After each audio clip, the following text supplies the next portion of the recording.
whether you go into the Caribbean, whether you go into Africa, whether you go to Israel, whether you go into Russia, whether you go through Eastern Europe, every army on earth now is armed to the teeth, ready and waiting for the conflagration, which, pray God, may never come. But that was the state of the world, where therefore a warrior dynasty appears with the great helmets.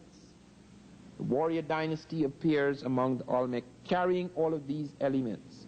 You find that apart from the stone heads which we have seen, we see cultural traits which I have mentioned, and then we go on to see, as I have also mentioned, that when the Olmec move out of Levanta and they send elite, parts of their elite out at Tlatilco, at Cerro de las Misas, and at Monte Alban, when they study the skeletal evidence right in this territory at Monte Alban, when they go to the graves in this very part of Mexico, in Oaxaca, when they go to the graves of Monte Alban and they look at the ruling class, not the common people have nothing to do with it. The common people are Zapotec, later they're Mixtec, etc.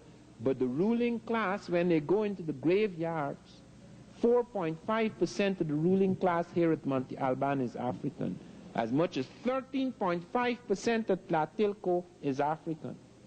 They're not in the common graves, and you can tell because side by side with the native, you're finding a different nose bridge, which remains in skeletal evidence. There's a ridge, there is a nasal index, there is a brow ridge, there are structures of the jaw, there are lengths of the arm. The African arm is different from the Asiatic arm. The lengths, the proportions of the body are different.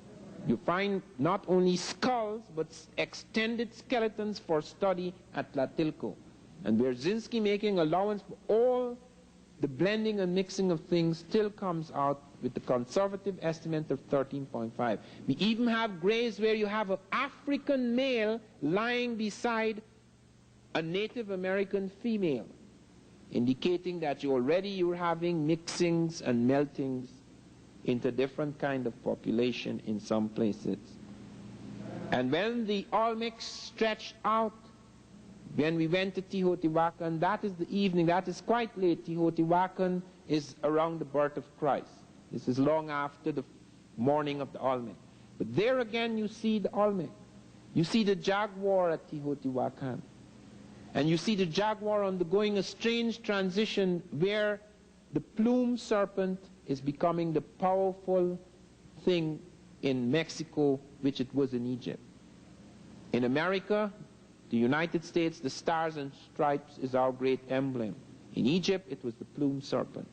In Mexico, it is the plume serpent. Even today, the plume serpent is the stars and stripes of Mexico, as it was the stars and stripes of ancient Egypt.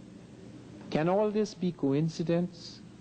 Here at Teotihuacan, here they're building this enormous pyramid, and here all the major principles of the Egyptian pyramid are in evidence. The base is identical, identical. Some people had said it was 1 meter off, but now they find that the meter mistake is what they calculate for error in the reconstruction of the site. Because all those sites, that pyramid was buried under the ground, they did not see it. Many of these things that we're seeing today were not visible in Mexico 30 years ago or 40 years ago. People only started digging those things up out under the earth. This was not all standing here looking at the Mexican. They had to find those things again. They found some levels and then they had to dig deeper and deeper and deeper. The story is still largely untold. Victor Damas has pointed out at Palenque, which was called Palque, that they have 400 temples in the jungles. They haven't started digging yet. They don't have the money. And as you know, with archaeologists, they have their political reasons for digging. Look at Levanta. That's the most important site. Nobody can go to Levanta unless he is an archaeologist sent out by the government. The oil fields are there. They don't allow anybody to come into Levanta. That's on the big shroud. They're doing a lot of excavation. They're finding things, not a word about what they're finding.